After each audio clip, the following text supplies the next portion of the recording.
உன்னுடைய சபையில பரிசுத்த ஆவியானவர் இருந்தா 3000 பேர் 5000 பேர் எங்க இருந்து தானா அங்க வருவான். நீங்க கவலையே பட வேண்டாம், அது தானா வரும். உங்ககிட்ட பரிசுத்த ஆவி இருந்தா உன்னை சுத்தி ஜனங்கள் வருவார்கள். அவரே கொண்டு வந்து ஆத்துமாக்களை நிரப்புவார். உன்னை நம்பி 3000 கொடுக்கணுமா 5000 கொடுக்கணுமா யார் பாத்துப்பா? ஆவியானவர் பாத்துப்பாரு. உங்க மீட்டிங் எத்தனை பேர் வரணுங்கிறது யார் பாத்துப்பா? ஆவியானவர் பாத்துப்பாரு. உன் பிரசங்கத்தை எத்தனை பேர் கேட்கணுங்கிறது யார் முடிவு பண்ணுவா? ஆவியானவர் முடிவு பண்ணுவார். நீ ஆவியானவர் கூட, அவ்வளவு முக்கியம்.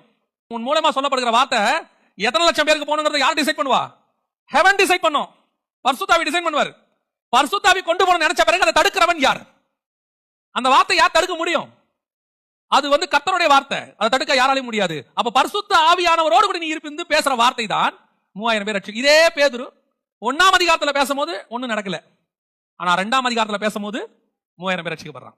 இதே பேதுரு தான் 1ஆம் அதிகாரத்துல ஏஞ்சி பேசுறாரு, 2ஆம் அதிகாரத்துல எழுந்திருச்சு பேசுறாரு அப்போஸ்தலர் படிகள்ல. ஆனா 1ஆம் அதிகாரத்தில் ரட்சிக்கப்படாத ஜனங்கள் 2ஆம் அதிகாரத்தில் ரட்சிக்கப்படுகிறார். அதுதான் பரிசுத்த ஆவிக்கும் பரிசுத்த ஆவி இல்லாததுக்கும் வித்தியாசம்.